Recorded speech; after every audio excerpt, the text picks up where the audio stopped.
friends. Yung mga hindi namin hindi ganun, na sobrang layo nyo kasi. Tapos, parang ano talaga kayo ng time for us ni Herson.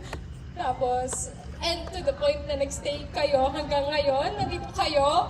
Sobrang happy nung feeling namin ni Herson sa totoo lang. Kahit pinabash ako ng bunso ko kapatid. Sobrang saya lang.